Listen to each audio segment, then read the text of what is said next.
Hello there, and welcome to our channel, the quiet little corner where curiosity settles in beside you, where science loosens its collar and takes its time, and where the questions that follow us through the day become softer as the night grows still. Tonight, we're drifting into a mystery that has been waiting under our feet for longer than recorded memory. A question so large that it stretches through buried cities, forgotten coastlines, and the faintest hints of worlds that once thrived and then slipped beyond our reach. We're going to wander through the possibility that Earth may have hosted more civilizations than the ones we already know. Cultures that rose, lived entire histories, and vanished so completely that all we have left is the quiet suggestion that something might have happened here long before anyone was around to write it down. Before we begin easing into that landscape, I'd love to know where you're listening from tonight. Maybe you're in a room that feels comfortably familiar, or in a place that's new to you. Maybe it's late. Maybe you're just winding down. Maybe you're already on the edge of sleep. Whatever moment you've arrived from, I'm glad you're here. If this gentle exploration brings you a little calm, or curiosity, or simply keeps you company, I'd be grateful if you liked the video, or subscribe to this peaceful space. It helps others find their way here when they need something quiet to fall into. Now, as you settle in and let the pace slow, imagine for a moment the ground beneath you, not as a solid, silent surface, but as a layered archive of everything that Earth has ever held. Not in a dramatic way, but in the simple geological truth that the soil beneath us is older than any story we tell. It keeps its memories differently from us. Instead of words, or art, or monuments that stand openly under the sun, the planet stores its past in sediments, in eroded ruins, in faint chemical traces, and in shifts in rock that only make sense when someone looks closely enough. And those layers have their own quiet language, one that suggests that there may have been more to human history, and perhaps even pre-human history, than the fragments we usually hear about. When most of us think about lost civilizations, our minds turn to the ones we already know were real. Places like the Mur, with their intricate writing and astronomically aligned temples. The people of Mesopotamia, building cities out of clay, long before most of the world thought in terms of cities at all. The early cultures along the Indus River, whose writing we still haven't deciphered. Entire worlds existed, and entire worlds disappeared. But the question we're visiting tonight asks something a little broader than the well-documented stories carved into stone or fired into tablets. It wonders whether some civilizations existed without leaving clear evidence in the familiar forms we expect, whether the Earth itself remembers societies that we, so far, have not. When archaeologists study a known ancient city, the evidence is often direct. Wool still shaped by human hands, pottery fired in kiles, bones arranged with intention, tools that carry unmistakable signs of craft. But what about the eras where time washed those signs clean? Or where rising seas covered whole regions before anyone could record their existence? The Earth's natural processes are astonishingly good at swallowing entire landscapes. Coastlines move, rivers shift, mountains rise slowly while oceans erase their edges. If a culture thrived 10,000 years ago along a shoreline that is now 100 miles underwater, its traces may be scattered so widely or buried so deeply that recognizing them becomes a challenge. Not impossible, but certainly difficult. This brings us to the stories the soil still whispers, the ones that don't arrive in the neat shapes we expect. Instead, they appear as anomalies, patterns that look slightly too intentional, layers of rock that seem disturbed in unusual ways, old floodplains where something seems to have been built and then taken apart by time until only its faint outline remains. These don't prove anything on their own, but they nudge at our curiosity. They remind us that human civilizations we know of have collapsed and been forgotten before, and that earlier societies may have vanished so completely that we only catch glimpses of them through geological hints rather than physical ruins. Consider how much we've lost, even from cultures we absolutely know existed. For example, the Indus Valley civilization had enormous cities with sophisticated drainage systems, standardized bricks, and trade networks spanning hundreds of miles. Yet we still don't know what their writing means. Without deciphering it, their beliefs, myths, and daily rhythms remain silent. If a major civilization that existed barely 5,000 years ago can leave behind a mystery this large, imagine how much more could disappear over tens of thousands of years or under catastrophic environmental shifts. One of the reasons older civilizations are hard to detect is the sheer pressure of time. Erosion, heat, water, biological activity, and geological cycles all gradually erase the signs of human presence. Modern structures wouldn't last long on geological timescales. Even skyscrapers made of reinforced concrete would crumble in a matter of tens of thousands of years. In 100,000 years, almost nothing recognizable would remain on the surface. In 1,000,000 years, nearly all traces would be gone. That means if any earlier civilizations existed far before our current timeline suggests, the planet would have had more than enough time to cover their footprints. This doesn't mean there were advanced civilizations millions of years ago. There's no evidence suggesting technologically complex societies. That early and mainstream science places human emergence much later. But the idea we're exploring tonight isn't about making extraordinary claims. It's about acknowledging how little of Earth's full history we actually have access to, and how easy it is for entire cultures to slip away without leaving clear artifacts. Take the example of Göbekli, a site in southeastern Turkey that rewrote enormous parts of our understanding of early societies. For decades, archaeologists believed that organized religion, monumental architecture, and large-scale gathering places could only arise after agriculture produced surplus resources. Then, Göbekli appeared, older than any known city, older than pottery, older than domesticated crops. Massive stone pillars arranged in circles, carved with animals and symbols, were built by people who weren't supposed to build things like this that early.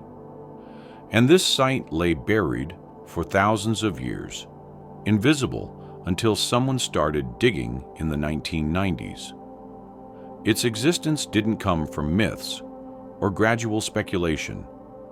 It came from dirt being gently brushed aside until the past revealed something entirely unexpected. If a structure that large and significant remained hidden for so long, consider how many smaller or more fragile ones still lie undiscovered, not because people aren't looking, but because Earth is vast and erosion and climate change shape it continuously. Coastlines where people may once have lived are now underwater due to rising seas after the last ice age. Entire valleys are filled with sediments deposited over millennia.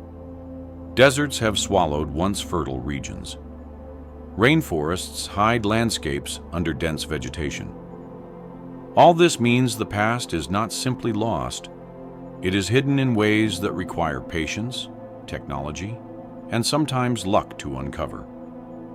Sonar mapping reveals hints of old structures beneath shallow waters. Ground-penetrating radar finds straight lines where nature rarely makes them. Ancient pollen trapped in lake sediment tells stories of landscapes shaped by human hands far earlier than we once assumed. Even charcoal deposits in unexpected patterns indicate controlled burning at times and places that challenge our timelines. These are not proofs of forgotten civilizations.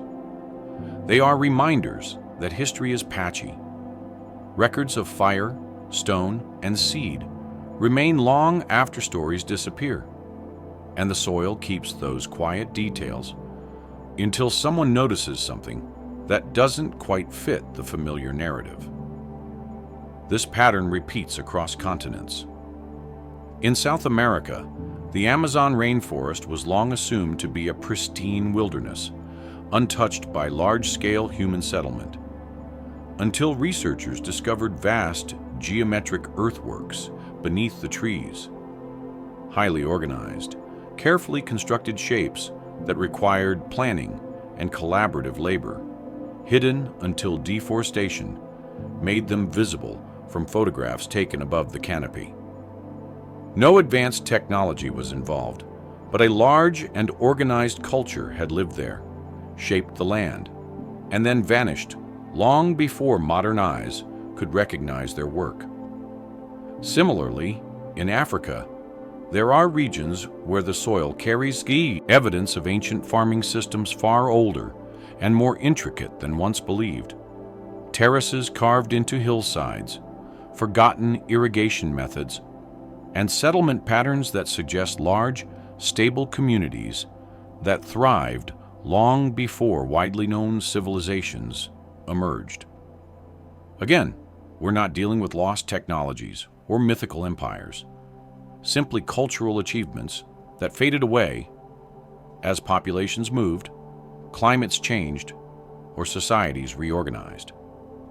And perhaps that's the most important part of the story. Civilizations do not need to vanish through disaster or mystery. Sometimes they simply transition into something else, leaving behind structures that crumble, languages that shift, and memories that blend into legend. When enough time passes, even well-established societies can be forgotten. When anthropology students look at the disappearance of the Nabotans, the builders of Petra, they see how quickly a vibrant culture can fade once its economic foundations collapse. The lesson isn't that Petra was swallowed by myth.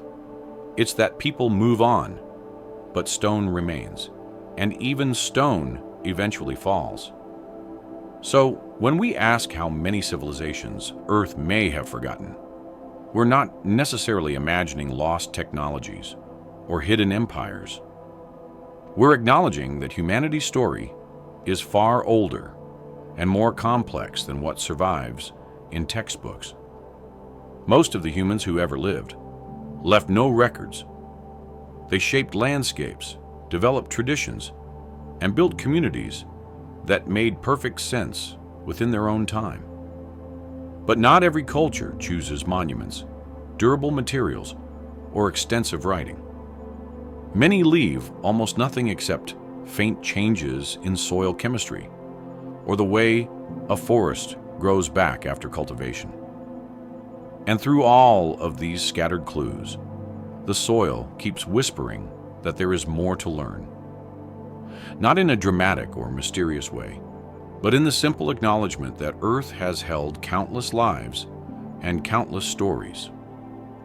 When researchers sift through sediments that date back 40,000 years and find evidence of controlled fire use, organized hunting strategies, or traces of pigments that may have been used for art, they're seeing fragments of societies that were capable, thoughtful, and creative long before written records appeared. These communities had their own rhythms, beliefs, and skills. Yet most of their existence remains beyond our reach because time preserved only small hints. As we keep moving through this exploration, the question turns from whether forgotten civilizations existed to how we define the word civilization itself. Some cultures build cities, others remain nomadic. Some carve tales into stone, others pass them down through memory. Some leave pottery and architecture behind. Others live in ways that let the landscape reclaim everything quickly. A civilization doesn't need to be large or technologically advanced to be significant. It only needs to be a society that shaped its world in ways meaningful to the people living in it. And Earth, being as old and changeable as it is, has room for many more such worlds than we currently acknowledge. The soil beneath us hasn't forgotten them. It just speaks slowly, in small discoveries, in unexpected findings that hint at stories we haven't pieced together yet. And as researchers continue to study those traces, new possibilities appear, not as bold declarations, but as gentle reminders of how much of human history remains hidden, waiting for someone to notice its quiet presence. When we think about history, it's tempting to picture it as a single clean line, something that moves neatly from one era to the next, with each new society rising directly from the remains of the one before it. But the Earth doesn't arrange things that neatly. It allows cultures to come and go in ways that don't always connect to the stories we are familiar with. Some communities grow for centuries and then reorganize into different forms. Others expand quickly, flourish through remarkable ingenuity, and then fade without leaving the kind of durable reminders that later generations expect to find. This means the world has seen far more variety in human experience than any standard timeline can comfortably make room for.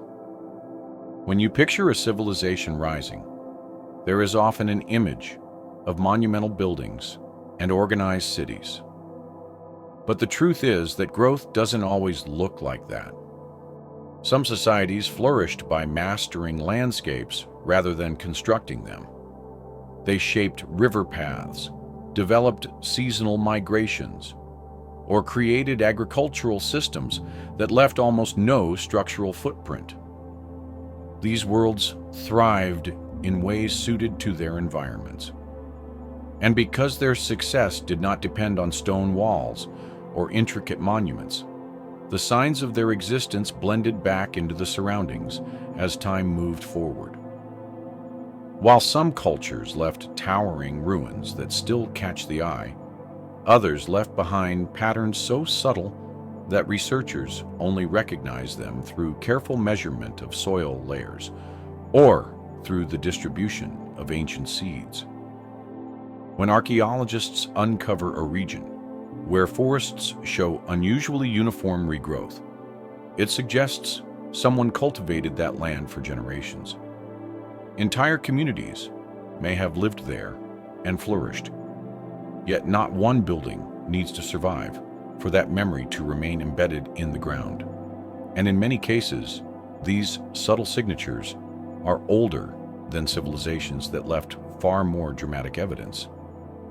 This becomes clear when we examine the long span of human prehistory.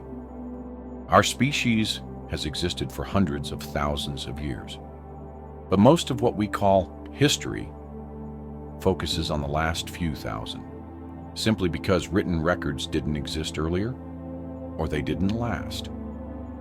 Yet people before writing were as capable of ingenuity as anyone living later. They adapted, created tools, planned migrations, traded goods, and organized themselves in ways that met their needs. Some of these worlds grew large and stable enough that researchers now believe they might have been more structured than previously assumed. And while they may not have built skyscrapers or machines, they still shaped their landscapes in ways that required coordinated effort, shared knowledge, and stable social structures. The problem is that such societies vanish easily. Wood rots, clay breaks, textiles dissolve, bones scatter.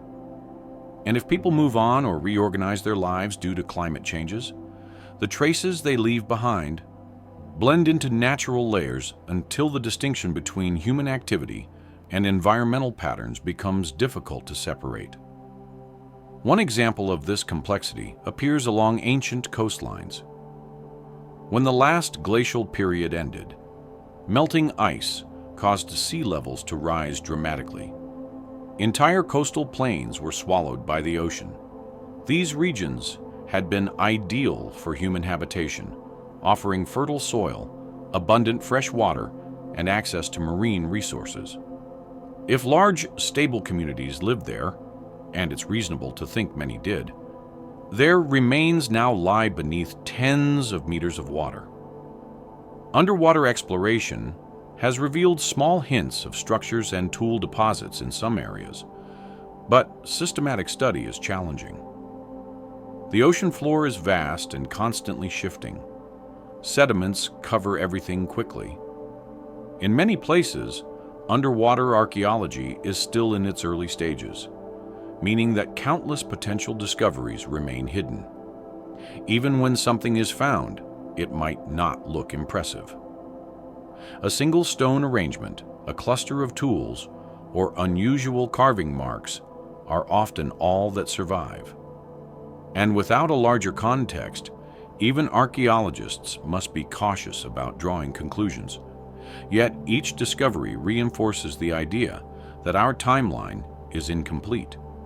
It's not wrong, but it is far from finished.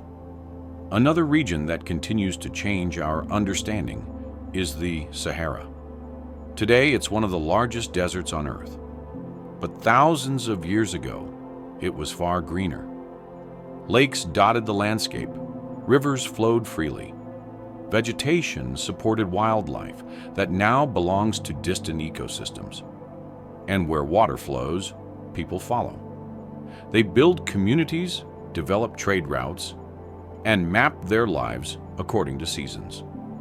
Stone tools and pottery fragments have been found across the Sahara at scales large enough to indicate widespread human activity. But without the preservation power of consistent moisture or stable soil, much of that world is gone. Wind erases what remains. Sand buries artifacts. Heat breaks down organic material. A society that may have lasted for centuries can disappear, not because it was small or unimportant, but because the climate shifted and erased the evidence. There are also examples of societies that flourished in regions where nature constantly reclaims its space. The dense forests of Central Africa, Southeast Asia, and parts of Oceania hold landscapes where humidity, vegetation, and microbial activity break down everything at astonishing speed. Wood-based structures might last only a few decades after abandonment. Metal corrodes quickly. Pathways become overgrown. What might have been a bustling network of communities can become indistinguishable from the surrounding environment in less than a century.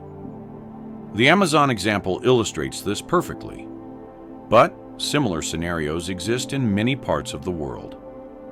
The fact that they haven't been fully studied doesn't mean they never existed. When historians examine places where civilizations vanished, they often find patterns in why these disappearances occur. Environmental shifts are among the most common reasons. A steady change in rainfall patterns, a river altering its course, or soil losing its fertility can push societies to relocate. Such moves don't always leave behind dramatic physical evidence. People simply adapt and build new lives elsewhere, sometimes taking their knowledge with them, sometimes reinventing themselves in ways that disconnect their future identity from their past. There are countless examples of this kind of transformation. The people who built the earliest known agricultural systems in what is now the Sahel region developed methods for managing water and soil that were sophisticated for their time. Yet we still don't know much about their beliefs or social structures. They lived, they planned, they flourished, and eventually they changed their way of life. The traces they left weren't enough to anchor them in the public imagination, but they were enough to show researchers that farming traditions far older than expected shaped the region. In Europe, there are regions where the soil holds signs of human settlement, thousands of years before written records. But those settlements didn't produce the kinds of lasting ruins that define later civilizations. People built with organic materials, moved in response to seasonal changes, and lived in ways that left behind faint outlines of post holes, fire pits, or spatial organization that only appears when someone digs deeply enough and reads the patterns with care. Even societies that produce durable structures can fade into silence. There are stone-built communities in Central Asia and Eastern Europe that were once thriving centers of trade. Their walls and foundations still exist, but the people who lived in them left no surviving written records, and their languages remain unknown. Without texts or continuous traditions, their stories become fragmented.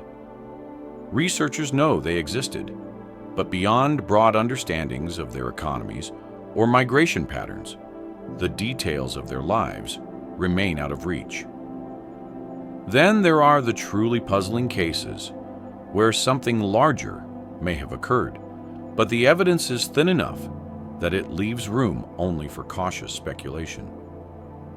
Across South Asia, layers of settlement beneath known ancient cities sometimes reveal older structures arranged with surprising precision. These hints don't verify the existence of unknown civilizations, but they do show that earlier groups built in ways that required organization and planning. In some layers, there are signs of shared architectural styles that don't match known cultures, suggesting networks of communication or shared traditions that haven't been fully reconstructed.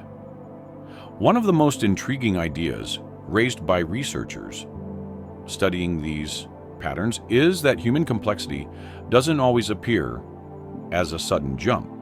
Instead, it may rise, settle, rise again, and shift many times across different regions without leaving the kind of unified cultural signature that later eras display. This means Earth may have hosted numerous societies that achieved impressive stability and innovation.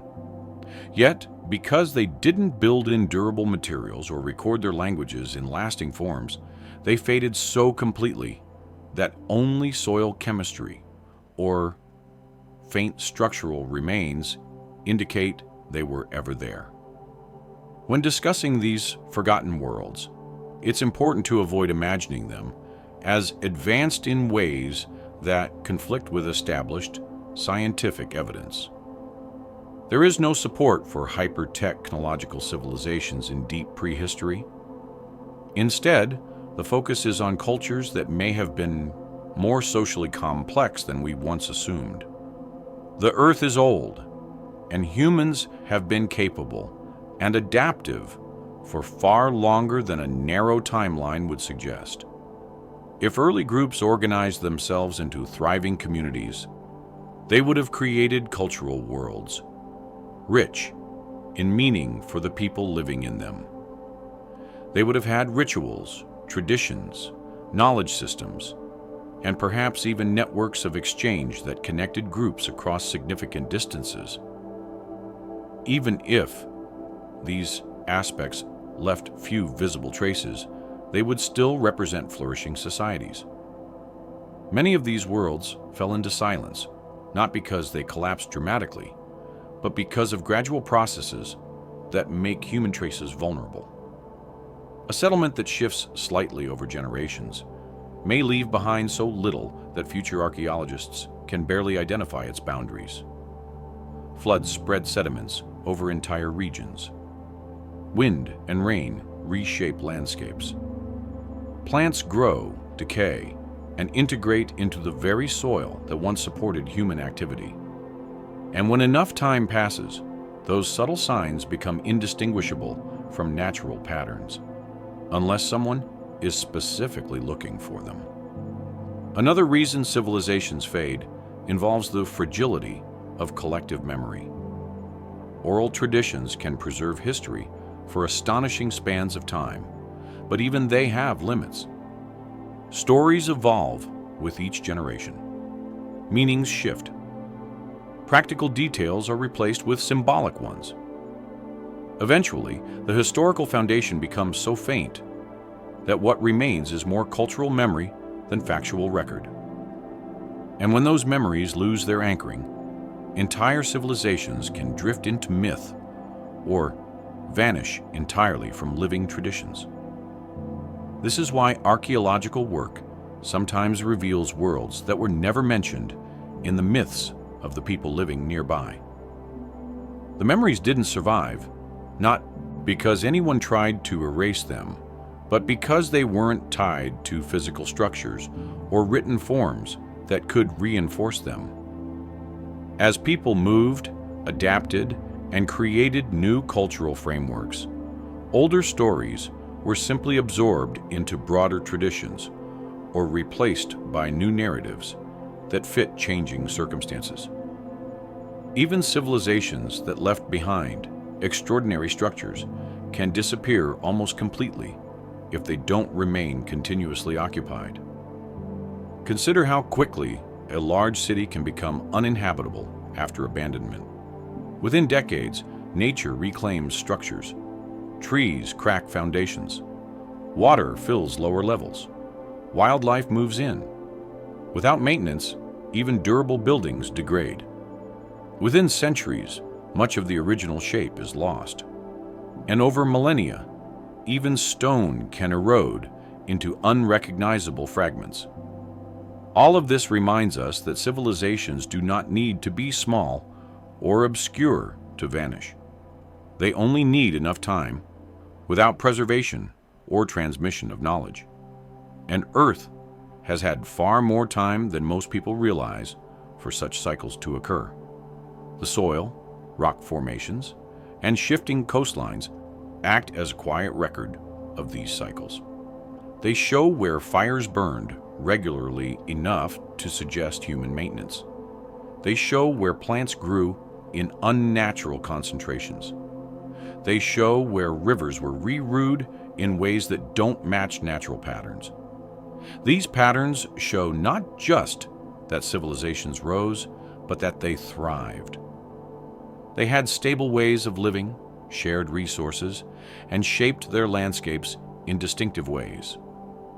Some lasted long enough to influence neighboring groups.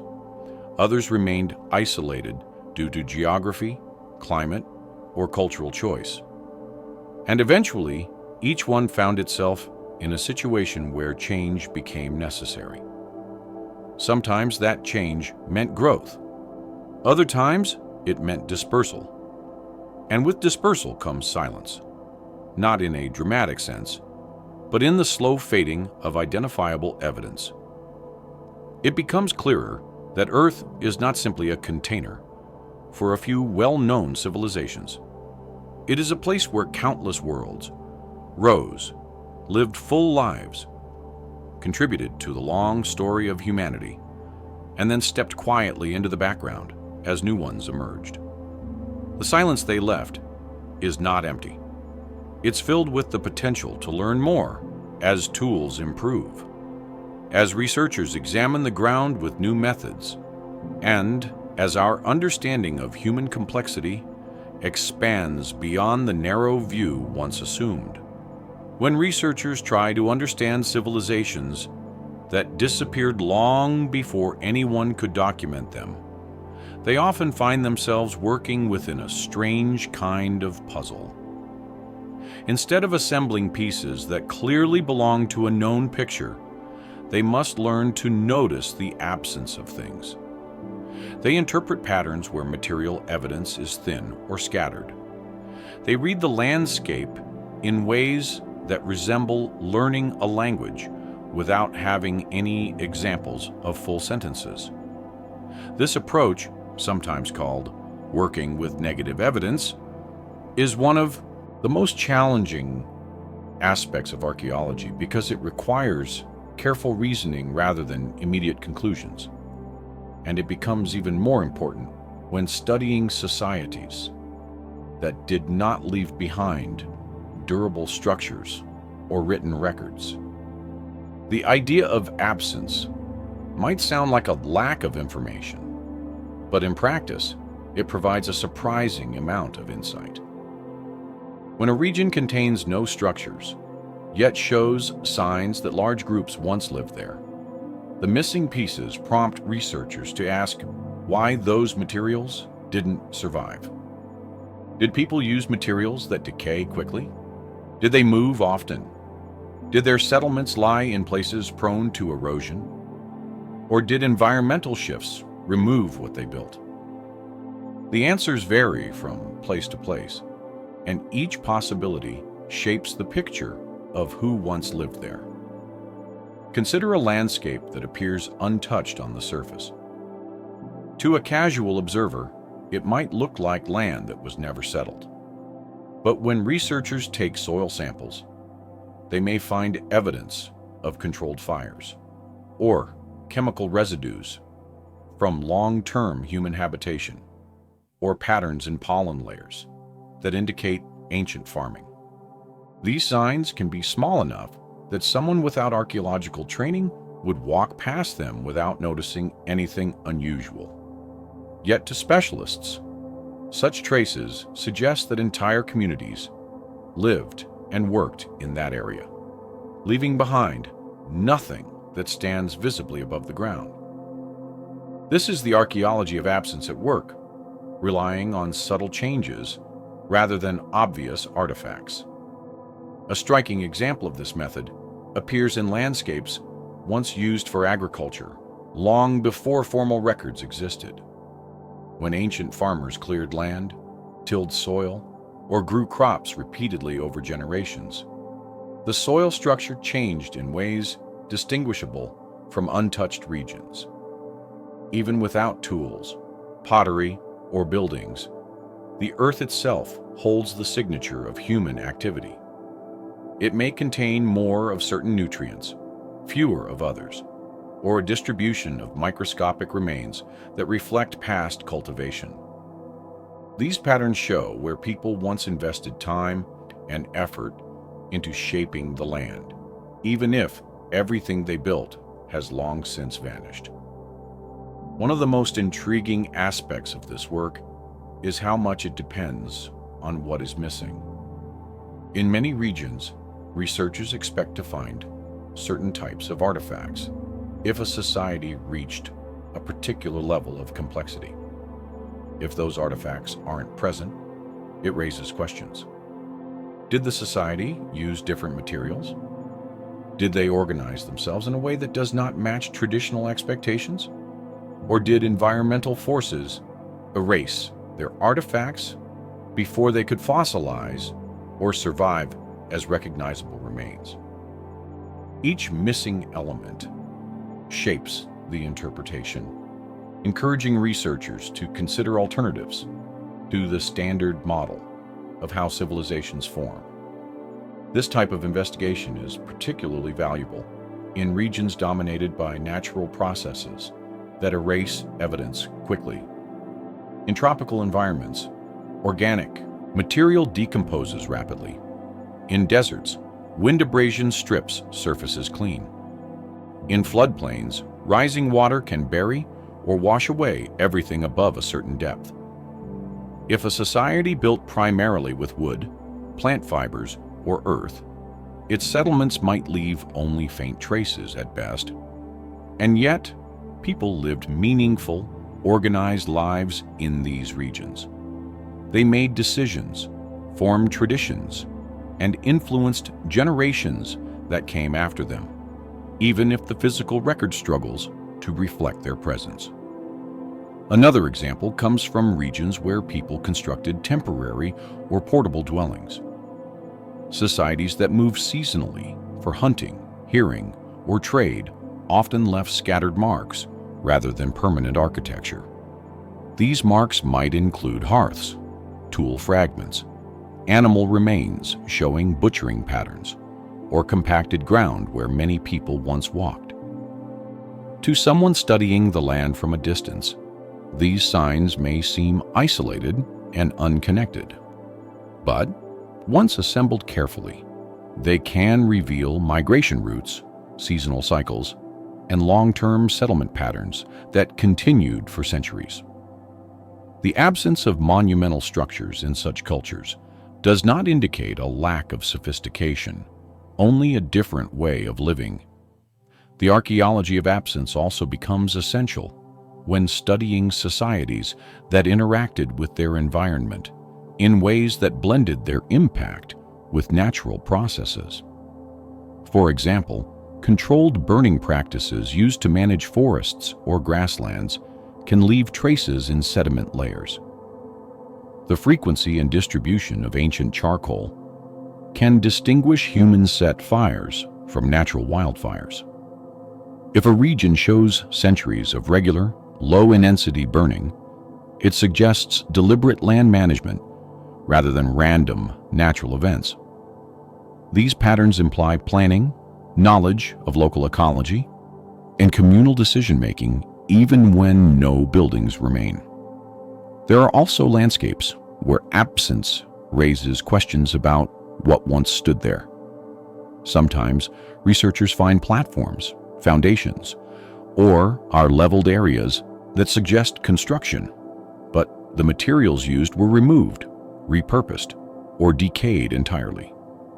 In these cases, the shape of the land becomes the artifact. A flat terrace carved into a hillside may indicate agricultural practices or settlement areas. A circular depression might mark where a structure once existed. These impressions reveal the outlines of past worlds without showing their physical details. They encourage researchers to interpret what the missing materials might have been and how the people who lived there adapted their surroundings. Another scenario arises when a site contains artifacts but lacks the diversity expected for a large population.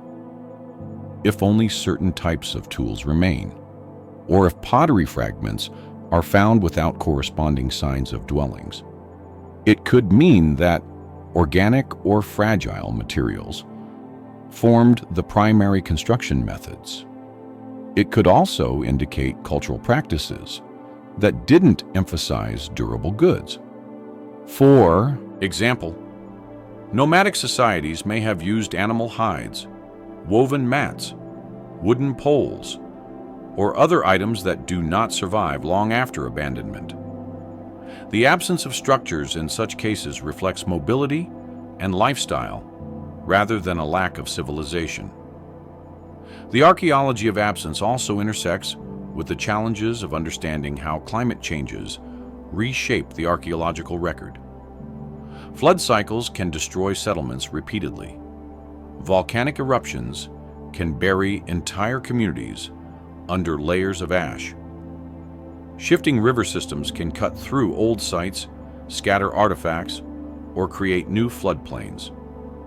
Over long enough periods, these processes can remove almost all visible evidence of past habitation, leaving behind only the most durable items. And since durable items do not always reflect the full range of activities or social structures, the resulting picture is incomplete. Researchers must then interpret what is missing, rather than what remains. In some cases, absence challenges assumptions about how early societies lived. For example, it was once believed that large-scale settlements always required permanent architecture. But studies of certain prehistoric groups show that stable populations can thrive using temporary structures if the surrounding environment provides reliable resources. This means the lack of permanent buildings does not automatically signal a small or loosely organized community. Instead, it may reflect a flexible way of life shaped by climate, seasonality, or cultural preference. Recognizing this helps researchers avoid underestimating the complexity of societies that built lightly on the land. Another dimension of this work involves studying what natural processes would be expected to preserve. When the expected patterns do not match the actual findings, it suggests human influence. For example, certain animal bones might appear in unusually dense concentrations in regions where natural predators are unlikely to create such patterns. If these bones show cut marks or consistent breaks associated with human consumption, they indicate butchering practices even when no tools or structures remain nearby. The absence of tools doesn't negate the evidence of human presence. It merely means tools were made from materials that did not survive. Similarly, when ancient pollen layers shift suddenly from wild plant varieties to species associated with cultivation, it signals farming activities. The absence of agricultural tools might encourage deeper investigation into what materials were used, whether fields were temporary or permanent, and how people managed their crops. Researchers build entire models of ancient agriculture based on such evidence, showing how societies may have organized themselves without ever leaving a single piece of pottery or architecture. This approach is vital for revisiting assumptions about the timeline of human development. Many older archaeological theories assume that complex societies emerged only after the, say, invention of certain technologies or structural forms. But the archaeology of absence shows that technological or architectural evidence does not always survive, especially in regions where environmental conditions work against preservation. As a result, researchers now recognize that social complexity may have appeared much earlier and in more diverse forms than previously believed. The lack of evidence does not imply a lack of development. It often implies a lack of preservation. Working with absence requires a careful balance between interpretation and restraint. Archaeologists must avoid drawing conclusions beyond what the evidence can support, while also avoiding the opposite mistake of assuming nothing existed simply because nothing survives. This balance allows them to reconstruct realistic possibilities about how past societies lived. The goal is not to fill every gap, but to understand how those gaps formed and what they imply about the people who once occupied those spaces. This methodology becomes particularly useful when studying regions that have experienced repeated cycles of habitation and abandonment. Some areas show layers of occupation separated by long intervals where little activity occurred. The absence of artifacts in these gaps helps establish timelines showing how climate fluctuations, resource availability, or migration patterns shaped human movement. When combined with evidence from surrounding regions, these absences reveal broader social and environmental dynamics. Another important aspect involves recognizing the limits of current technology. Techniques like ground-penetrating radar, satellite imaging, and sediment analysis allow researchers to detect hidden structures or land modifications. But even these tools cannot reveal everything. Some sites remain inaccessible due to depth, geological activity, or modern development. Others lie underwater in places where detailed exploration is difficult. As technology improves, some of these absences will eventually yield new information. But until then, researchers work with the gaps to build cautious interpretations of what might have been. The archaeology of absence also teaches us something important about how fragile evidence can be. A single generation of environmental disruption can erase centuries of human activity. Floods can wash away villages. Storms can remove surface artifacts. Fires can clear entire layers of occupation. Without durable materials or continuous human presence to maintain structures, even thriving societies can disappear from the record in a surprisingly short time. This understanding encourages researchers to look more deeply into regions previously dismissed as uninhabited, revealing worlds that once existed but left only faint impressions. As we continue exploring how Earth has held more histories than the surface reveals, this approach becomes essential. The past is not defined solely by what remains.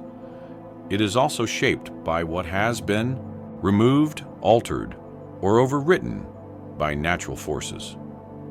Some societies built in ways that blended perfectly with their surroundings. Others adapted their lives to shifting conditions, leaving only subtle traces behind.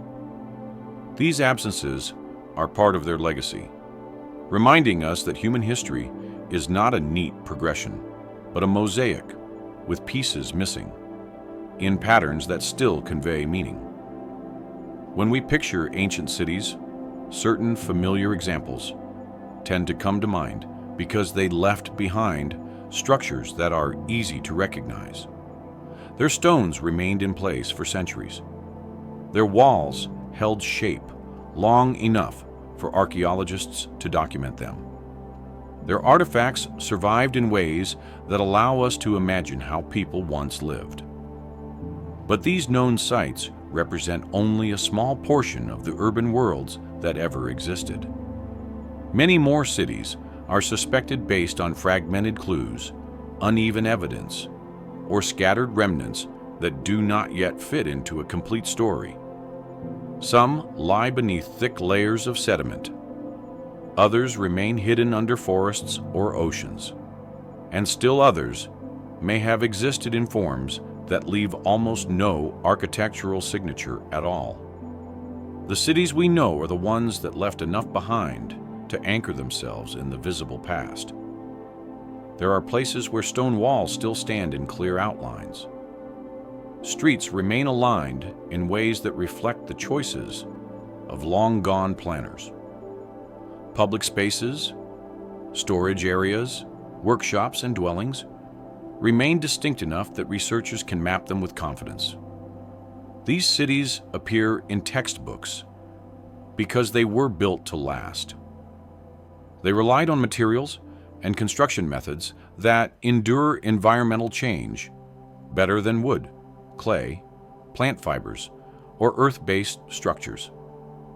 Even when abandoned, they retained enough physical form to survive erosion for millennia. But the durability of stone is not the only reason these cities remain known. Many were located in regions where climate preserved their remains. Dry environments, for example, protect artifacts and structures exceptionally well. Some of the most detailed archaeological sites exist in deserts because the lack of moisture slows decay dramatically.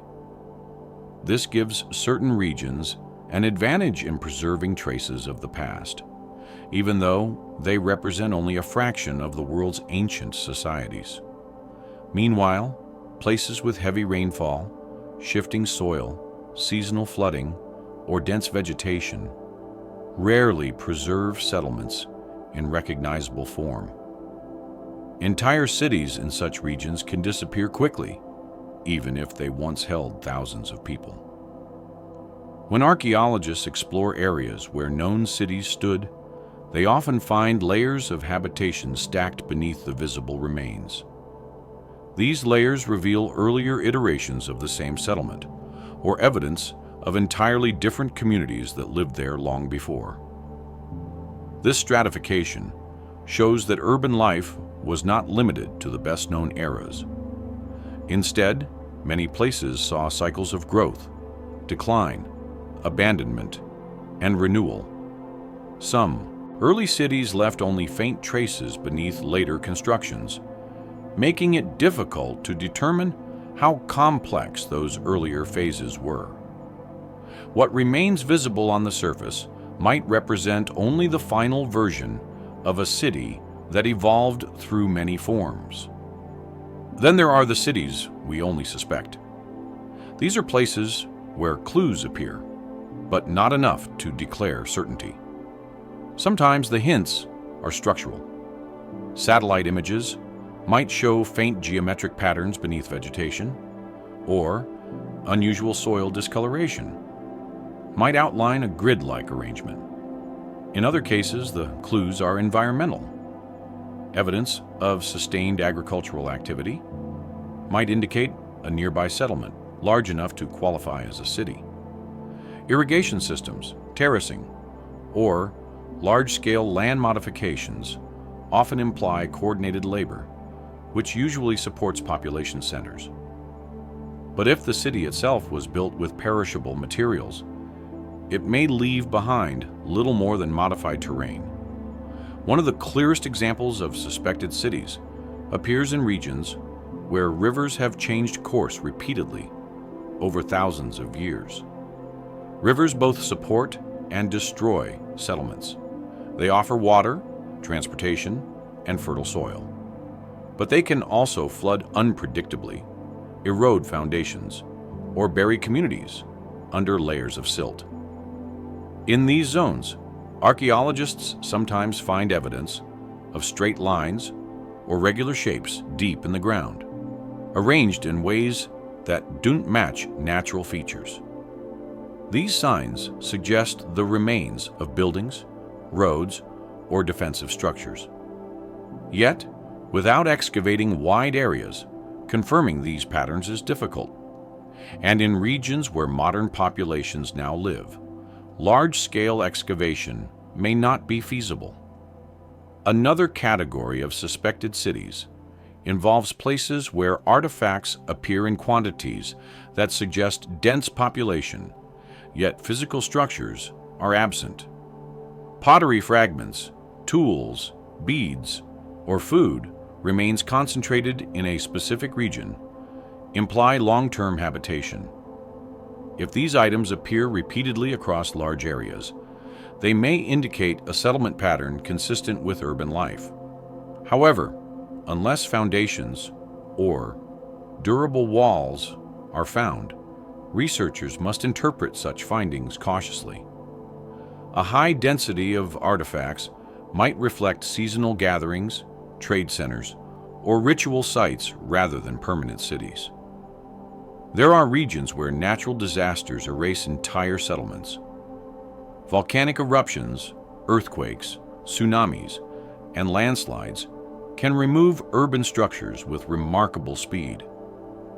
In some cases, layers of ash perfectly preserve buildings beneath them, as seen in well-known sites. But, in many other cases, destructive forces leave little behind. Floodwaters can redistribute materials so thoroughly that distinguishing human-made structures becomes nearly impossible. If a city once stood in such a region, the absence of recognizable remains does not indicate it was small or insignificant.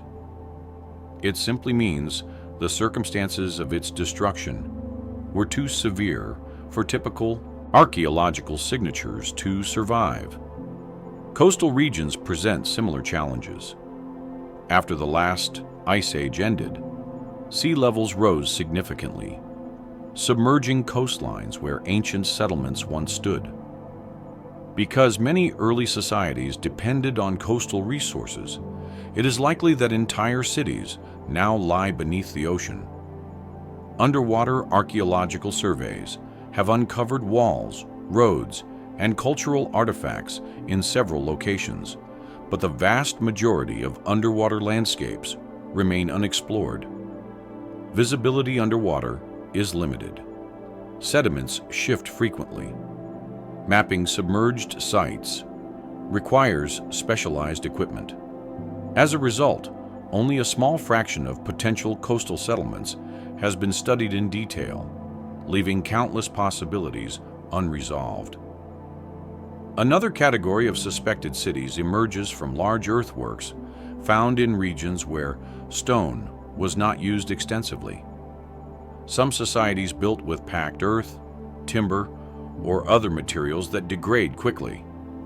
The only remaining evidence might be raised mounds, depressions, or broad elevated platforms.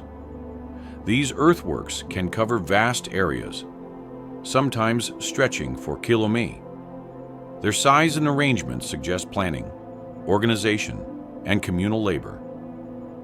They often reflect the movement of soil on a scale that requires coordination comparable to urban development.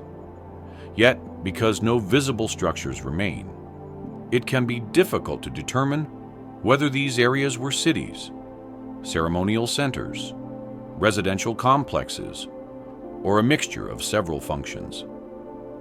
When researchers identify such earthworks, they often use technologies like LiDAR to reveal patterns hidden beneath vegetation. LiDAR's ability to detect ground contours allows archaeologists to see geometric shapes obscured by trees or soil. In some regions, LiDAR surveys have revealed entire landscapes filled with previously unknown structures.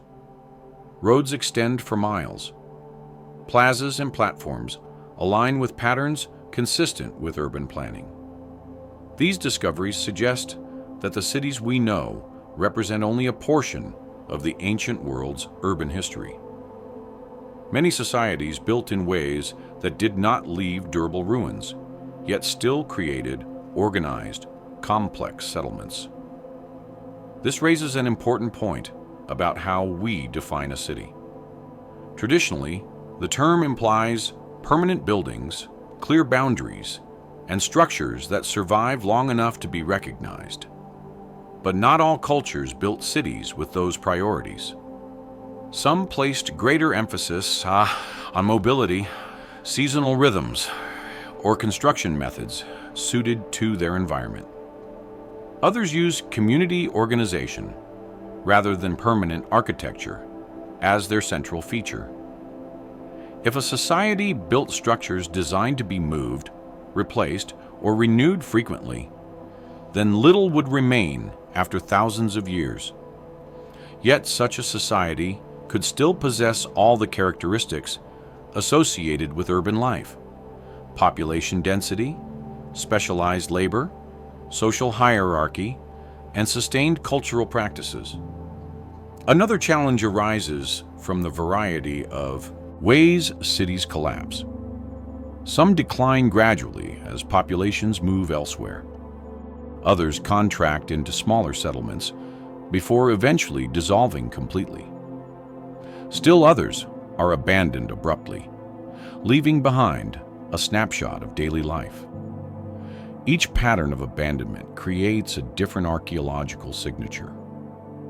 When a city declines slowly, structures may fall apart piece by piece, making them harder to identify later. When a city collapses suddenly, more artifacts may remain intact. The differences between these patterns influence what researchers can detect thousands of years later. In many regions, suspected cities are identified not through direct remains, but through patterns of resource distribution. If a large number of quarries, mines, or farming areas all point toward a central location, it suggests that a population center once coordinated those activities.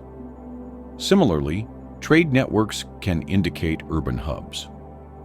When artifacts from distant places appear repeatedly in a single region, it implies the existence of a marketplace or administrative center. These clues point toward cities even when no structural remains are found.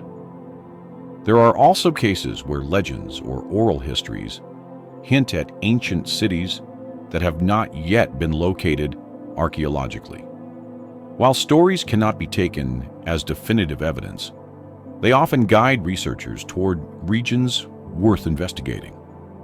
In several instances, what began as a traditional story eventually led to discoveries that confirm the existence of once-forgotten settlements. These stories sometimes describe locations that are now underwater, buried beneath volcanic deposits, or covered by modern development. Archaeology in such areas requires patience, as well as the understanding that the evidence may be extremely fragmented. Some suspected cities reflect older phases of known urban centers. When excavations reveal deep layers beneath established sites, researchers sometimes find traces of earlier urban activity. These early phases may include foundations, hearths, and signs of communal labor. Yet, the details of these early cities remain elusive because later construction destroyed much of the earlier material. Even so, the presence of earlier layers suggests that urban development occurred in steps rather than sudden leaps. Another interesting aspect involves cities that grew in regions prone to environmental instability. Floods, droughts, or soil exhaustion could force populations to relocate. In such cases, the abandoned city might not decay slowly, but instead be overtaken by natural processes almost immediately. Plants would grow through walls, animals would burrow into structures, soil would accumulate. Within a few hundred years, the outlines would blur. After 1,000 or more, only careful excavation could reveal the former presence of a city. These locations are often difficult to study because repeated environmental changes distort the original layout. Urban centers built in forested regions face similar challenges. Dense vegetation grows quickly, covering structures and pushing apart foundations. Roots can break apart walls, while fallen leaves accumulate into layers that hide the underlying forms. When these forests are cleared, faint outlines may appear. Straight lines or unnatural depressions may emerge, but the full structure is often difficult to reconstruct. These hints suggest the presence of cities that once existed but now lie beneath layers of organic material. Some of the most compelling suspected cities are those that appear in unexpected locations. When researchers find evidence of large-scale human activity in areas thought to be unsuitable for permanent settlements, it challenges assumptions about how ancient societies adapted to their environments. For example, terraces found high in mountainous regions suggest stable agricultural communities that cultivated steep landscapes. The absence of visible buildings does not diminish the effort required to build and maintain such terraces. In many cases, terraces remain long after the buildings associated with them disappear. Understanding suspected cities requires acknowledging how much evidence can disappear over time. Even in ideal preservation conditions, fragile materials rarely survive. Wood decays, textiles disintegrate, leather, bone, and plant fibers break down. If a culture used these materials extensively, then even the largest cities could leave little behind. The archaeology of absence becomes essential in these cases, combining environmental studies, soil science, and subtle spatial patterns to identify what once stood in those regions. As researchers continue to develop new technologies, some of the cities we only suspect today may become part of the cities we know.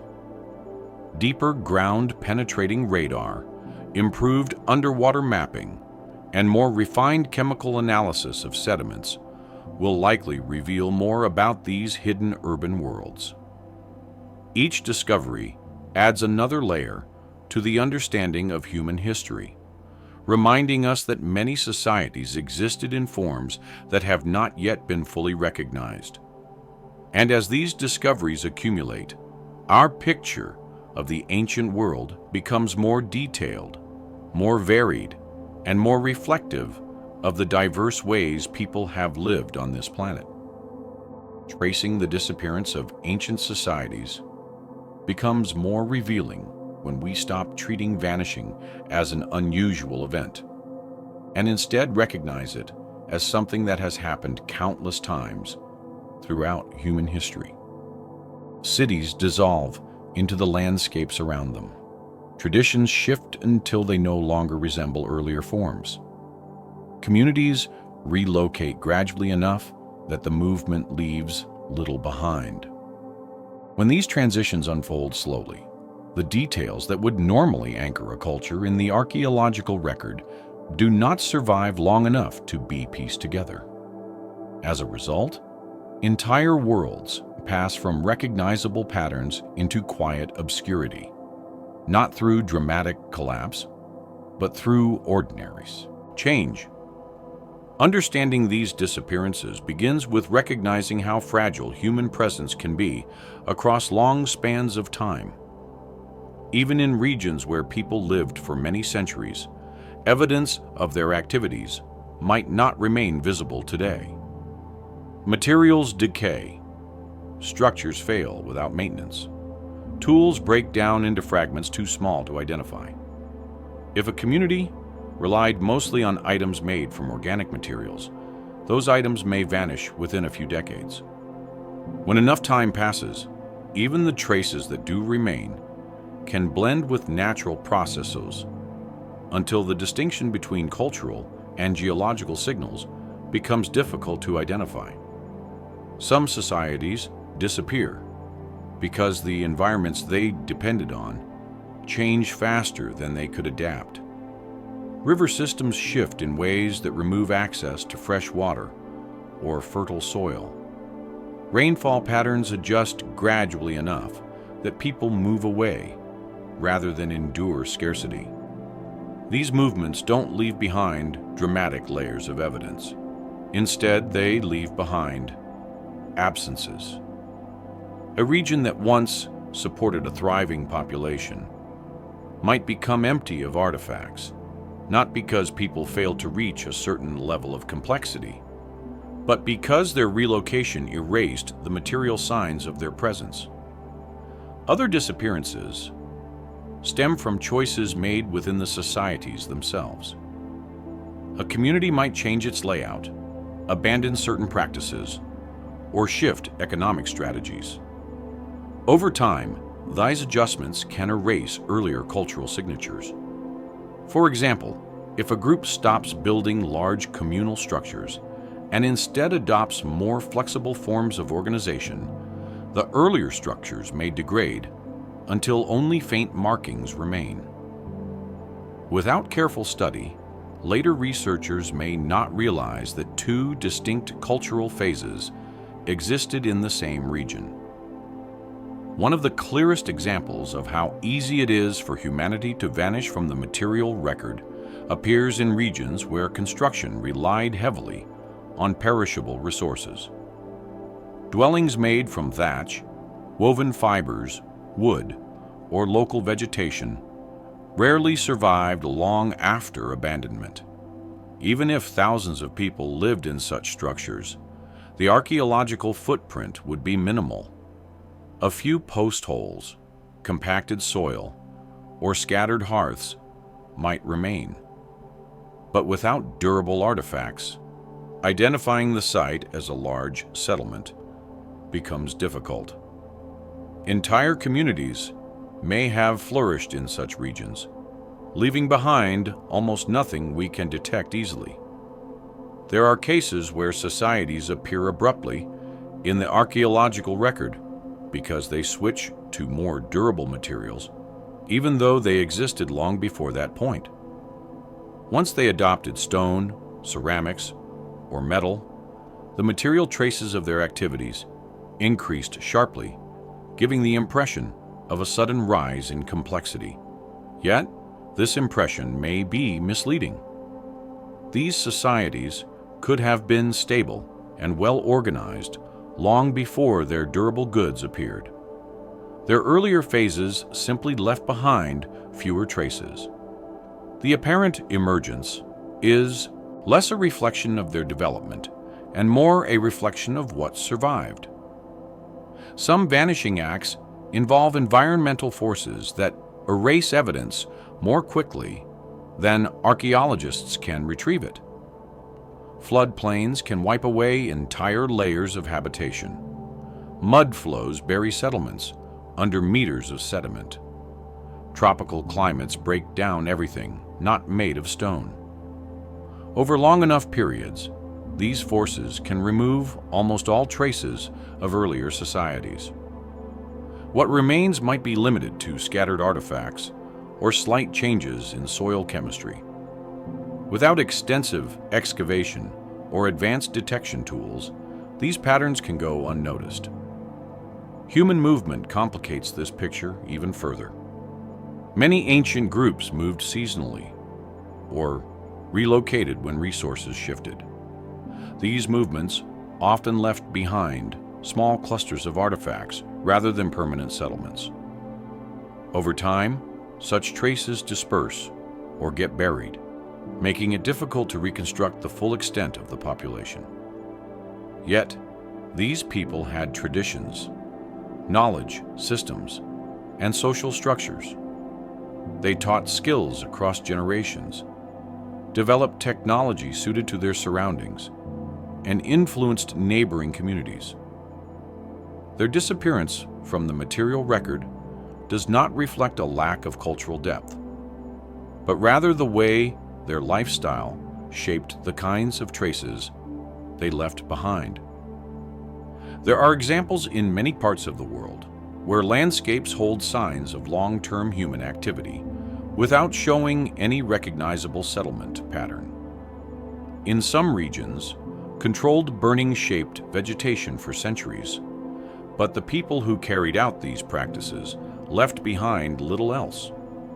In others, deep layers of soil reveal repeated cycles of farming, even though no tools or structures survive. These patterns show that communities thrived in these areas. Yet the details of their lives remain largely unknown. Their disappearance is not a sudden event, but a gradual fading, as their material contributions merged with the landscape. Disappearance can also result from cultural transformation. A group may shift its identity so thoroughly that modern researchers have difficulty connecting earlier phases of the same society. Changing languages, artistic styles, trade routes, or burial practices can create the impression of a new culture appearing suddenly. In reality, these transitions happen gradually. The older identity fades until only small traces link it to its successes.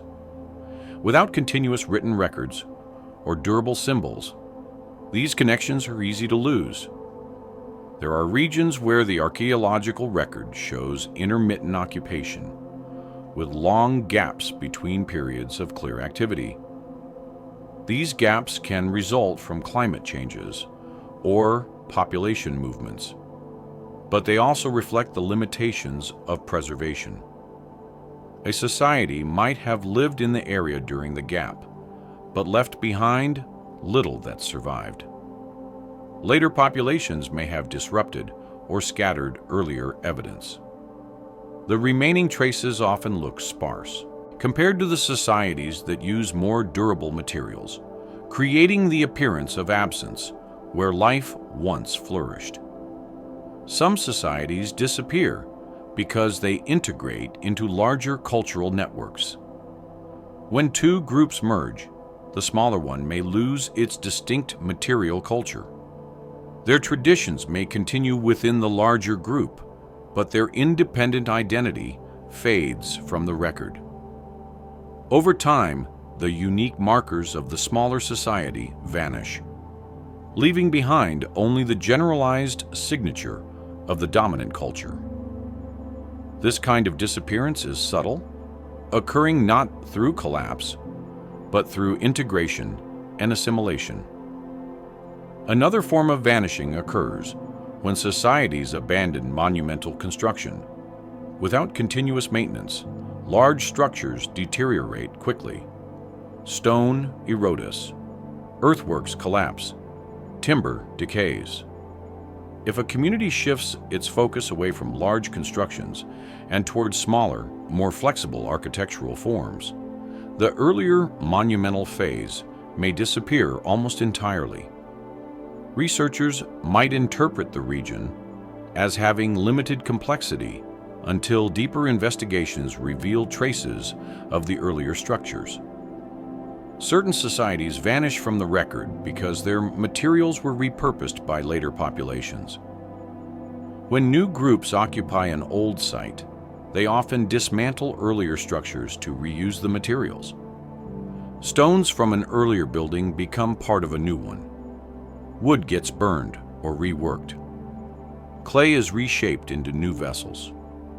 After several cycles of reuse, the original structures become nearly impossible to identify.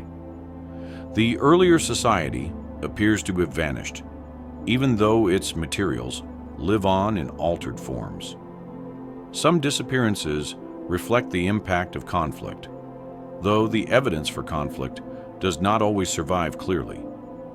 Fires can destroy wooden settlements entirely. Battles leave behind artifacts that decay quickly or scatter. If a community relocates because of conflict, it may leave behind little more than abandoned foundations. Over time, erosion removes even those. Later populations may avoid the area, preventing new construction that might otherwise preserve older layers. Eventually, the site becomes indistinguishable from surrounding land. Natural disasters also explain many vanished societies. A single volcanic eruption can bury an entire region. Over thousands of years, erosion can wear away the ash layers until the underlying structures remain hidden or damaged. Earthquakes can topple buildings, making them structurally unrecognizable. Rising seas can submerge entire coastlines. These events shape the archaeological record significantly. Some societies experienced such events and left behind clear evidence, while others disappeared so thoroughly that their existence is only suspected. Another factor in the disappearance of ancient societies lies in the uneven distribution of archaeological research. Some regions have been studied extensively, while others remain barely examined. Political conditions, accessibility, funding, and local priorities influence where research occurs. In areas with limited archaeological activity, entire cultures may remain unidentified, simply because no one has yet looked closely enough. Even when researchers know that people once lived in a region, the details of their societies remain hidden until systematic surveys or excavations are conducted. Some of the most elusive vanished societies are those that lived along ancient trade routes. Their identity may appear in the artifacts they produced or exchanged, but their settlements remain unidentified. The mobility inherent in trade means their communities might have been temporary or distributed across wide areas. Their cultural identity becomes visible mainly through the movement of goods, not through architecture. Once those trade routes decline, the societies themselves can disappear from the record quickly. There are also vanished societies whose existence is suggested not by artifacts, but by gaps in surrounding cultures. For example, when two neighboring societies show signs of influence that neither developed independently, it implies the presence of an intermediary group. That intermediary society may have served as a cultural bridge, yet left behind so few traces that it cannot be identified directly. Researchers infer its existence from what should be there rather than what is there. When such a society disappears, the absence becomes a clue in itself. Understanding these vanishing acts requires a shift in perspective. Rather than assuming that societies must leave behind clear, durable evidence, it becomes necessary to accept that many lived in ways that naturally produce limited archaeological signatures. Their disappearance is not unusual. It is the expected outcome across thousands of years, unless specific preservation conditions are met. The rare societies that remain visible today are exceptions preserved by fortunate circumstances. These patterns suggest that Earth likely hosted far more cultural diversity and social complexity than the surviving record reflects. Many societies thrived long enough to influence their regions, but not long enough or durably enough to leave behind clear traces. Others endured for centuries before environmental change, migration, or cultural transformation made their material legacy fade. Their disappearance leaves behind a patchwork of clues rather than complete pictures. Each layer of understanding reinforces the idea that human history extends far beyond what is currently documented. The vanishing acts of ancient societies are not mysterious events. They are natural outcomes of time, climate, material choices, and the constant movement of people adapting to their world. These disappearances remind us that the story of humanity includes numerous threads that have not yet been uncovered fully, and many more that may never be known in complete detail. Shifts in climate have altered human history so many times that it becomes difficult to separate the evolution of societies from the environments that shaped them. Instead of seeing climate events as isolated disruptions, it's more accurate to view them as forces that periodically reorganized how people lived, where they settled, and which traditions they carried forward. These disruptions didn't act like sudden catastrophes most of the time. Many unfolded gradually, nudging communities toward new choices until entire ways of life changed, often without leaving behind clear evidence of how those transitions happened. When climate conditions moved in new directions, they effectively reset the rhythm of human development, marking fresh beginnings that often erased earlier cultural footprints. Tracing these patterns starts with acknowledging how dependent early societies were on stable environmental conditions. Even minor changes in rainfall, temperature, or seasonal cycles could shift the balance between prosperity and scarcity. A region that once supported agriculture might become unreliable for crops. A valley that once provided enough water for large populations might begin to dry. Each adjustment forced people to reconsider their locations, their farming patterns, their hunting strategies, or their social organization. Over time, these decisions accumulated until the cultural landscape looked nothing like it had in earlier centuries. Climate shifts rarely create uniform effects across a region. One area might become more fertile, while another nearby becomes less viable. These uneven changes influence migration patterns.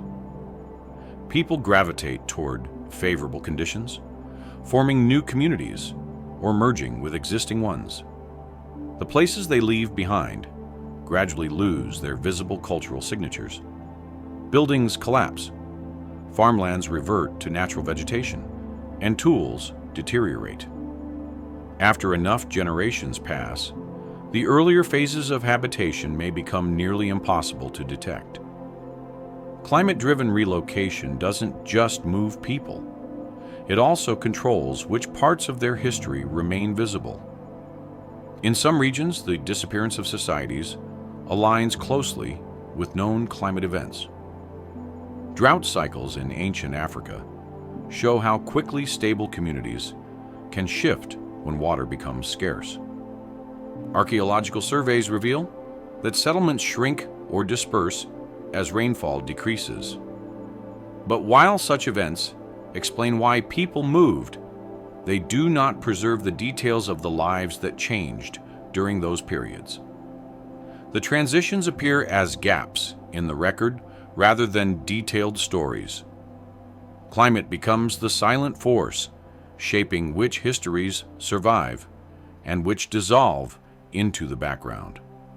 Coastal societies demonstrate this pattern clearly.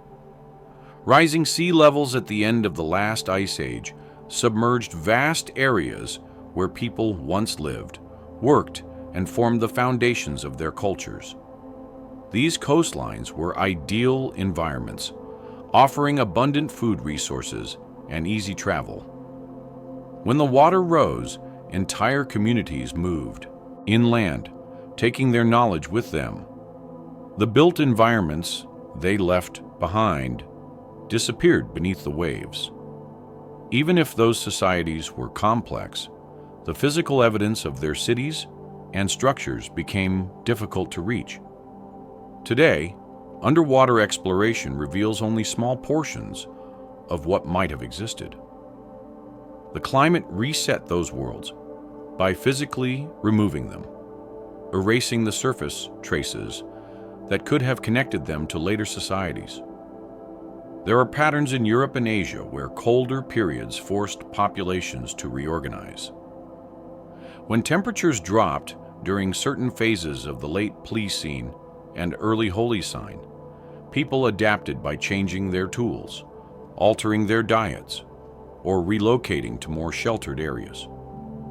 These adaptations show up in archaeological layers, but the earlier sites often lack the continuity needed to track the full story.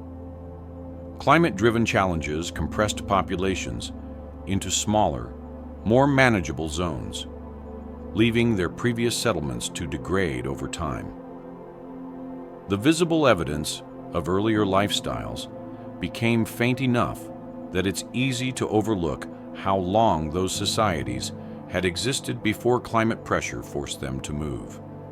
In some areas, climate change brought benefits rather than hardships, creating opportunities for rapid cultural development. Warmer periods opened new migration routes, expanded fertile regions, and allowed populations to grow. These expansions left behind clearer material traces, making those societies easier to study. Yet, their predecessors who lived in harsher conditions often left fewer durable artifacts. Their stories sit lower in the soil with less visibility, overshadowed by the layers built during more favorable times. Climate shifts didn't just change the way people lived. They influenced how well their histories would survive. One of the most striking examples of climate resetting human development involves the large-scale floods that occurred after glacial meltwater surged through major river systems. These floods could change entire landscapes within a single generation. Fertile valleys might transform into wetlands. Stable ground might become unstable. People relocated quickly to avoid the changing conditions. Because such rapid changes forced sudden movement, the settlements abandoned during those events often contain fewer items left behind in clear patterns. Without those patterns, researchers have a harder time reconstructing what those societies looked like before their relocation. Another climate-driven shift involves the gradual spread of deserts. Regions that were once grassy and productive slowly became arid. As the Sahara expanded north and south over thousands of years, communities that lived near rivers and lakes eventually left those areas. The structures built during wetter periods deteriorated quickly. Once vegetation disappeared and wind erosion increased. The climate did not simply force people to move, it removed the environmental conditions necessary to preserve evidence of their earlier settlements. As a result, entire cultural phases vanish from easy detection. Climate also affects what kinds of artifacts survive. In colder environments, organic materials can remain preserved for thousands of years, offering detailed insights into how people lived. But in warm, humid environments, those same materials disappear quickly. A society that depended heavily on wood, woven fiber, or animal products would leave almost nothing behind in a tropical climate. When temperature and humidity levels shift in these regions, preservation conditions change as well. The slightest changes can erase vast amounts of evidence. Climate resets the archaeological clock by controlling what survives long enough to be studied. In addition to material decay, climate influences soil chemistry, which in turn affects how well items fossilize. In some regions, shifting precipitation or wind patterns reshape the soil so frequently that artifacts become scattered. Over centuries, once dense settlement areas may appear thinly populated simply because the soil processes removed or dispersed items. When these patterns take hold, the story of those societies becomes harder to reconstruct. Climate reduces the clarity of the archaeological record, not because the societies lacked complexity, but because the conditions necessary for preservation were unstable. Another climate-related factor that shapes the visibility of past societies involves natural vegetation cycles. When a region becomes wetter or warmer, forests expand into areas previously used for farming or building. These forests conceal ground features and disrupt the soil. Roots break apart structures. Leaf layers fill depressions that once marked dwellings or communal areas. Over time, the cultural signatures become buried beneath natural growth. Climate drives the expansion of vegetation, and that expansion reshapes the landscape to the point where ancient settlement patterns fade from view. On the other hand, when climate conditions shift toward dryness or colder temperatures, vegetation may retreat. This can expose some archaeological features that were previously hidden. Yet, exposure also invites rapid erosion, which removes the upper layers that might have preserved earlier phases of human activity. Even as climate reveals some traces, it can destroy others. The balance between exposure and preservation is delicate. Climate resets the archaeological surface continuously, promoting visibility in some areas while erasing evidence elsewhere. One of the most challenging aspects of tracking vanished societies involves periods when climate forced culturally significant transitions. These transitions often appear abrupt in the archaeological record because they reflect rapid changes in how people lived. For example, when rainfall became more irregular, some groups switched from farming to herring. Herring societies leave fewer permanent traces because their lifestyle involves mobility. This change makes it harder for researchers to link earlier farming phases with later herring phases. The climate may not have destroyed evidence, but it changed the way societies created evidence. What remains can look like a discontinuity even when cultural continuity persisted in other forms. When glacial periods ended, migrations into newly accessible lands reshaped human distribution across continents. These migrations often involve small groups exploring unfamiliar regions with limited resources. They built temporary shelters, used local materials, and created toolkits suited to mobility. Such societies left behind few durable structures, but their presence influenced the genetic, linguistic, and cultural landscapes that followed. Climate created opportunities for expansion, but such expansions left minimal markers. Today, the archaeological traces often appear as isolated artifacts or dispersions that are difficult to connect into a coherent narrative. Another factor involves bodies of water created or lost during climate shifts. Lakes may form or dry up depending on rainfall and temperature patterns. When lakes shrink, the surrounding communities may move closer to new water sources. The earlier settlements are left behind as shorelines change. Without continued use, the structures decay. Later, sediment or vegetation fills in the spaces. Conversely, when lakes expand during wet periods, settlements near the old shoreline may be submerged. The new underwater conditions prevent researchers from accessing those areas easily. Climate shapes where water lies, and water shapes where people live. These interactions determine which parts of history remain within reach. In many regions, climate shifts led to periods of fragmentation. Larger populations broke into smaller groups as resources changed. Each smaller group carried portions of their earlier cultural identity. Over time, these fragments evolved separately, creating diverse traditions. When researchers examine these regions today, the earlier unity is difficult to detect.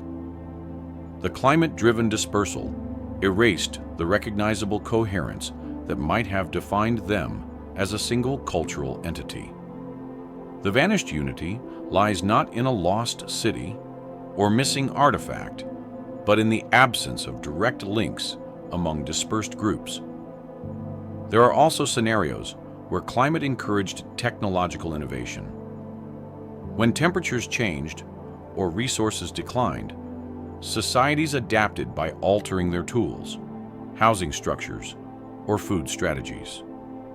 These innovations appear clearly in the archaeological record. Yet the transitional phases leading to them often remain unclear. The climate reset the developmental timeline by creating new conditions that require different solutions. What came before may not have survived long enough to show how those innovations emerged. Researchers see the results, but not the full pathway leading to them. Sometimes climate resets create the illusion of new cultural arrivals. When a region undergoes significant environmental change, earlier settlements might disappear entirely, leaving behind a century or more of little to no evidence. Later, when conditions stabilize again, new settlements appear. To archaeologists, this can look like a sudden appearance of a new culture. But in reality, the earlier culture may have relocated, adapted, or survived in different places. The climate erased the continuity, creating a gap where human activity continued elsewhere, but left no durable record. Pastoral societies offer another example of climate reshaping human distribution. When grasslands expanded due to changing temperatures, herders moved through regions previously unsuitable for grazing. Their mobility leaves behind fewer permanent markers. Even though these societies could be highly organized, their material record is thin. Over time, climate-driven expansions and contractions of grazing land produce alternating periods of visibility and invisibility in the archaeological record. The societies themselves didn't disappear. Their traces simply became harder to capture due to the lifestyle choices climate encouraged. The variability of climate also affects long-term preservation indirectly by influencing animal behavior. Burrowing animals disturb settlement layers. Grazing animals remove vegetation that protects archaeological remains. As ecosystems shift, the animals adapt, and their activities shape the preservation landscape. This complicates the picture of human history. Evidence may be removed, scattered, or re-aeried. Climate, through ecological impacts, alters the visibility of societies in unexpected ways. Each climate-driven change reinforces the idea that the archaeological record reflects not only what people did, but also the conditions under which their actions were preserved. Climate resets the human clock by changing the contexts in which societies form, thrive, move, and disappear. These resets shape the fragments that survive and influence how much of earlier worlds we can still see. Many of the most interesting societies in human history were not hidden by distance, secrecy, or dramatic collapse, but by the simple fact that their way of living blended so closely with their surroundings that later generations often overlooked them. These were communities that shaped landscapes without leaving dramatic ruins, developed knowledge systems without producing written archives, and organized themselves in ways that do not match the conventional image of ancient civilization. Their presence persisted for centuries, yet the traces they left behind blended into the environment so easily that they were not recognized as cultural legacies until researchers studied the ground more closely. What makes these societies noteworthy is not that they disappeared or remained small. Many were large, stable, and highly influential within their regions. Their influence spread through patterns of land use, resource management, and controlled seasonal activities. Yet, because they relied on materials that do not last, or because their architecture did not aim for permanence, the evidence of their existence often remained hidden in places that archaeologists walked over many times without realizing what lay just beneath the surface. One example of this type of society appears in regions where people practiced intensive land cultivation without building large, permanent structures. These groups managed soil quality, irrigation, and plant diversity with enough skill to support substantial populations. However, the physical signatures of their communities became subtle after the land was abandoned or repopulated. Soil enrichment, altered vegetation patterns, and the distribution of microscopic remains became the only remaining indicators. The population centers that once existed in these landscapes did not leave behind stone walls or monuments, but they shaped their surroundings in lasting ways that only became clear when researchers applied advanced analysis. Another instance involves communities that relied on detailed ecological knowledge to create stability. They maintained controlled burns to shape the growth of forests or grasslands. These fires produced environments that supported agriculture, hunting, or gathering in consistent ways across generations.